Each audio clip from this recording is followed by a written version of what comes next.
ও আমার পরাণ পাখি, বেশি দিন নাই রে বাকি। আজরাইল আসবে যখন, পড়বে তখন সিফ একাকী। ও পারে যাওয়ার কালে গে যা ইমান হালে, দে উড়াল লা ইলাহা ইল্লাল্লাহ ডাকি ডাকি। ক্ষণিকের এই হায়াতে থেকো ইমানের সাথে, ভালো কাজে দিনে রাতে করে যাও রে ও মন। সময়ের মূল্য যদি দিয়ে যাও নিরবধি, বইবে সুখের নদী চির শান্তির সমীরণ। মরতে হবে যখন শহীদি চাই যে মরণ, মরতে হবে যখন শহীদি চাই যে মরণ। হতে চাই বেহেশতি ফুল জান্নাতেরি মুক্ত পাখি। ও আমার পরাণ পাখি, বেশি দিন নাই রে বাকি। যে ওমর ফারুক রাদিয়াল্লাহু তাআলা আনহু তিনি যাচ্ছিলেন, তাকওয়া আল্লাহর ভয় যদি থাকে তাহলে একটা মানুষকে আল্লাহ তাআলা পৃথিবীর সর্বোচ্চ সম্মানের আসনে পৌঁছে দেয়। সুবহানাল্লাহ বলেন। শব্দটা কি? তাকওয়া। শব্দটা কি?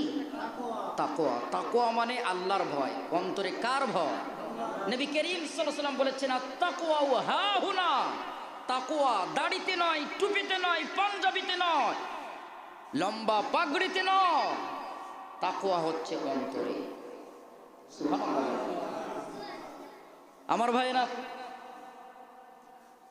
হযরত ওমর ফারুক রাদিয়াল্লাহু তাআলা আনহু উবাই বিন কাফ রাদিয়াল্লাহু তাআলা আনহুকে জিজ্ঞেস করছেন, ভাই তাকওয়া সম্পর্কে তুমি আমাকে একটু তথ্য দাও না, তাকওয়াটা আসলে কি?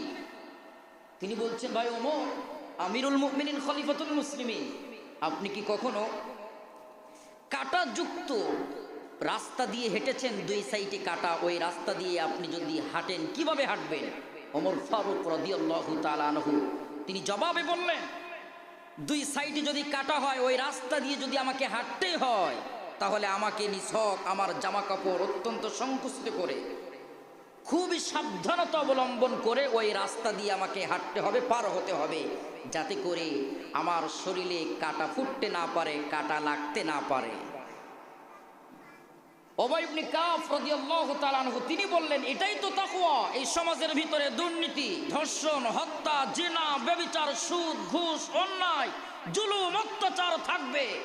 দুনিয়ার এই মায়া মমতা, দুনিয়ার এই হারাম তোমাকে বারবার ডাক দিবে, কিন্তু তোমার অন্তরের ভিতরে যদি আল্লাহর ভয় থাকে, সব কিছু ভুলে অন্তরে আল্লাহর ভয় রেখে দুনিয়ায় চলাচল করে আল্লাহ তাআলার ভয় রেখে পরকালমুখী যদি জীবন যাপন করতে পারো, ওটাই হচ্ছে তাকওয়া। জোরে কান সুবহানাল্লাহ। তাকওয়া মানে কোথায়? তাকওয়া কোথায়? অন্তরে কার ভয়? যাদের হৃদয়ে আছে আল্লাহর ভয়, তারা কভু পথ ভুলে যায় না। আল্লাহর প্রেম ছাড়াই দুনিয়ায় কারো কাছে কোনো কিছু চাই না। রাতের আধারে যারা সিজদাতে রয়, দু চোখের শ্রুতি নদী যেন বয়, সলনার হাত জানি যতই আসুক, পিছনে ফিরেও সে তাকায় না। যাদের হৃদয়ে আছে আল্লাহর ভয়, তারা কভু পথ ভুলে যায় না। সুবহানাল্লাহ। এই তাকওয়া আপনি কিভাবে অর্জন করবেন? চারটি কাজ যদি আপনি করেন তাহলে তাকওয়াবান হতে পারবেন। আল্লাহু আকবার বলেন। আর চারটি কাজ যারাই করবে আমার আল্লাহ তাদেরকে 5টি পুরস্কার দুনিয়ায় দান করবে। জোরে কন্না সুবহানাল্লাহ। কয়টা কাজ করতে হবে? 4টি কাজ করতে হবে।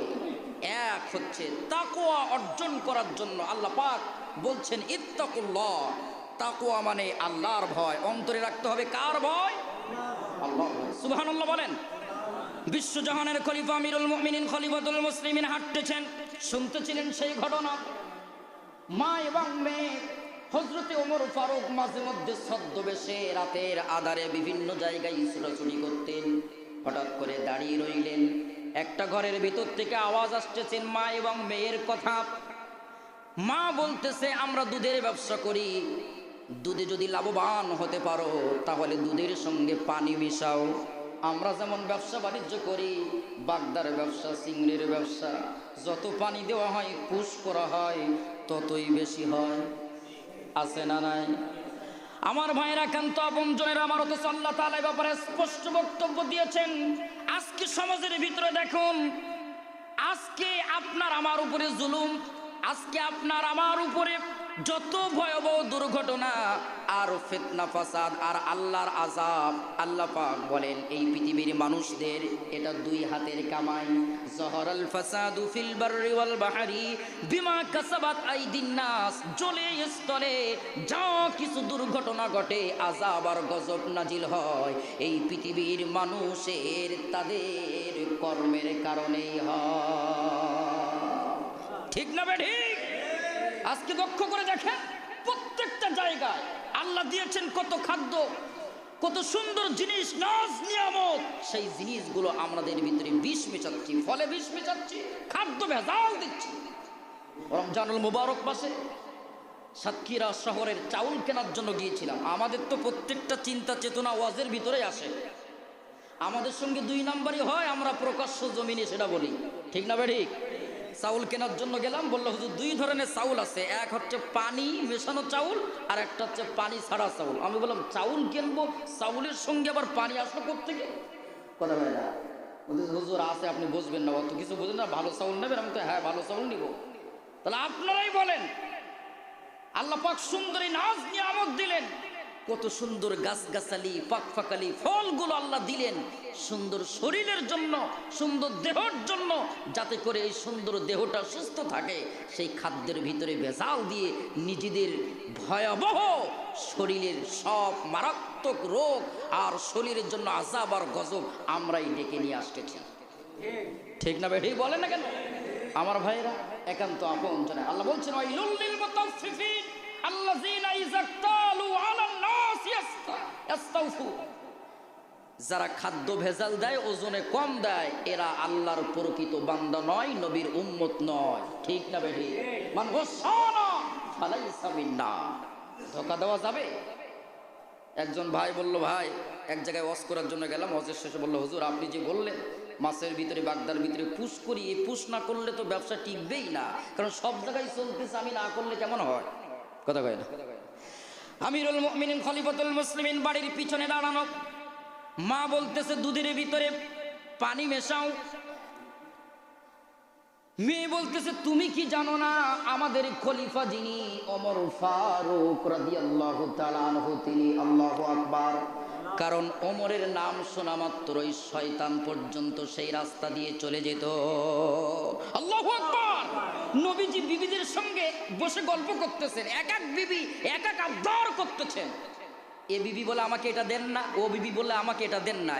আবদার শুনতে শুনতে আল্লাহ নবী অস্থির হয়ে যাচ্ছেন, থামাতে পারতেছেন না। হঠাৎ করে দরজায় নক দিলেন। আল্লাহর নবী জিজ্ঞেস করলেন, কে? দরজার ওখান থেকে জবাব আসলো, আমি ওমর ফারুক। আল্লাহু আকবার। সঙ্গে সঙ্গে নবীর বিবিরা চতুর্দিকে যার যার ঘরের ভিতরে চলে গেল। আল্লাহর নবী দরজা খুললেন, সালাম করলেন আর বললেন, ওমর বউ হলো আমার, ভয় পায় তোমার। সুবহানাল্লাহ বলেন না? বউ কার? আল্লাহর নবী। এতটা সাহসী ছিলেন হযরতে ওমর। সুবহানাল্লাহ বলেন। নবীজি বলেছেন, আমার পরে লা খাতামান নাবিয়্যান লা নাবিয়্যা বাদা, আমি হলাম শেষ নবী। মা কানা মুহাম্মাদুন আবা হাদিম মির রিজালিকুম ওয়ালাকিন রাসূলুল্লাহ খাতামান নবী। আমার পরে নবী আর কেউ হবে না। নবুয়তের দপ্তর আল্লাহ পাক শেষ করে দিয়েছেন, কিন্তু নবী যদি আমার উপর আল্লাহ কাউকে বানাতো, অবশ্যই ওমরকে বানাতো। কত বড় কথা বললেন। মেয়ে ডাক দিয়ে বলতেছেন, মা তুমি কি জানো না আমাদের খলিফা যিনি ওমর ফারুক হলেন, তিনি মা বলতেছে, মা মেরে ওমর কোথায় আর আমরা কোথায়? ওমর কি এখানে আছে নাকি? আল্লাহু আকবার। ওমর তো নাই। মেয়ে কথার জবাবে বললেন, মা ওমর না থাকতে পারে, কিন্তু ওমরকে তোমাকে আমাকে শুধু নয় গোটা পৃথিবী সৃষ্টি করেছেন যিনি, সেই আল্লাহ তো আমাদের সাথে আছে। আলম তারা আন্নাল্লাহা ইয়ালামু মা ফিস সামাওয়াতি ওয়া মা ফিল আরদ মা ইয়াকুনু মিন নাজওয়া সালাসাতিন ইল্লা হুয়া রাবিউহুম ওয়ালা খামসাতিন ইল্লা হুয়া সাদিসুহুম। আসমান এবং জমিনে যা কিছু ঘটে, এমনকি ইয়ালামু খাইনাতাল আয়ুনি ওয়া মা তুখফিস সুদূর, ওই গাছের পাতা শুধু নয়, তোমার চোখের পলক কতবার পড়ে এটার হিসাব আমার আল্লাহর কাছে চলে যায়। সুবহানাল্লাহি ওয়া বিহামদিহি। সব কিছুর আকাশসত্র মালিক কে? আল্লাহ। মেয়ে বলতেছেন, এখানে তো ওমর না থাকতে পারে, কিন্তু গোটা পৃথিবীর সৃষ্টিকর্তা তিনি তো আছেন, তিনি তো শুনতে পাচ্ছেন।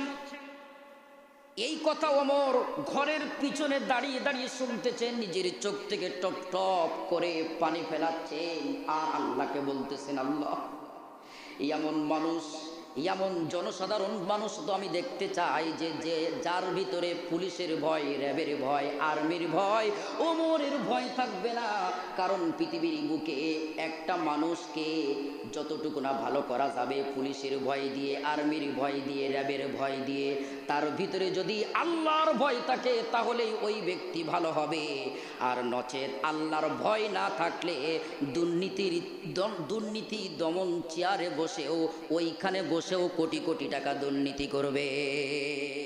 আছে না নাই? বাস্তব তো আমাদের দেশে। কারণ কি? কারণ অন্তরে নাই কার ভয়?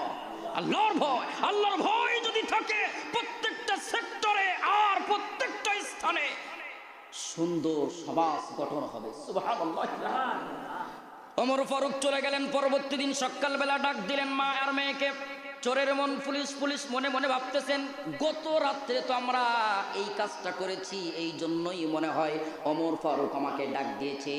কিন্তু ওমর ফারুক কি করলেন দেখেন আমার ভাইরা, আমি বলেছি তাকওয়ার 4টি কাজ করলে 5টি পুরস্কার আমার আল্লাহ দান করবেন।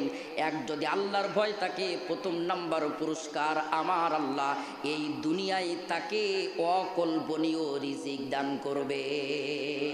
ওয়ারযুকুহু মিন হাইসু লা ইয়াহতাসিব, কোথা থেকে আল্লাহ কোথায় নিয়ে যাবে, রাস্তা থেকে তুলে আল্লাহ সিংহাসনে বসাবেন, মর্যাদা দান করবেন। ওমর বলতেছেন, মা আর মেয়েকে ডাক দিয়ে বলতেছেন, তোমাদের কাছে একটা আবদার আছে। কি আছে? আবদার আছে। আমি তো আমার সন্তানের জন্য একটা মেয়ে খুঁজতেছিলাম, কিন্তু আমি পেয়ে গেছি। ওই মেয়ের চেহারা দেখেন নাই, কিছু দেখেন নাই, দেখেছিলেন কি? তাকওয়া। কি দেখেছিলেন? তাকওয়া দেখেছিলেন। তাকওয়া দেখে ওই মেয়েটাকে নিযুক্ত করলেন। ওমর ফারুক কলিজার টুকরা সন্তানকে ডাক দিলেন, কলিজার টুকরা সন্তান, আমি তোমার পিতা, এই মেয়ের ভিতরে যে গুণ দেখেছি সর্বশ্রেষ্ঠ, পৃথিবীর সেরা গুণ, একে তুমি বিবাহ করো, তুমি সুখী হবে। পরবর্তীতে ওমর ফারুকের সন্তান সেই মেয়েকে নিজের স্ত্রী হিসেবে গ্রহণ করলেন। তার পেট থেকে যে সন্তান বাইর হলো, দ্বিতীয় ওমর ইবনে আব্দুল আজিজ সর্ববিখ্যাত একজন সন্তান হিসেবে পৃথিবীর বুকে পরিচিত লাভ করল। সুবহানাল্লাহ। সম্মানিত ভাইরা, একান্ত আপনজনের, আপনাদের মনে হয় কষ্ট হচ্ছে, কারণ একটা আমি বলছিলাম যে এলোমেলো একটা পরিবেশ হয়ে গিয়েছে। আল্লাহ যেন আপনাদের প্রতি রহম করেন, বলেন আমিন। আল্লাহ তাআলা এই মসজিদকে যেন কবুল করেন। কোরআনের এই মাহফিলের জন্য যারা কষ্ট করেছেন, দিন রাত পরিশ্রম করেছেন এই কয়েকটা দিন, কারণ একটা মাহফিল সাজাতে গিয়ে অনেক কষ্ট হয়, কিন্তু মনে ভালো লাগে তখন মাহফিল বক্তা শ্রোতা সর্বোপরি সুন্দরভাবে সফল হয় তখন এই কষ্টটা থাকে না। কারণ আমাদের কষ্টটা কার জন্য? আল্লাহর জন্য। কষ্ট কার জন্য? আল্লাহর জন্য। তাহলে অন্তরে ভয় রাখতে হবে কার? আল্লাহ। তাকওয়ার কয়টি কাজ? আরো জোরে বলেন, কয়টি কাজ? 4টি কাজ। এরপরে 2 নম্বর যে কাজটা করতে হবে তাকওয়ার, সেটা হচ্ছে চাহিদা কম করতে হবে। কি করতে হবে? চাহিদা কম। আমাদের চাহিদা কম নাকি বেশি? যার সাইকেল আছে ও মোটর সাইকেল চায়, যার মোটর সাইকেল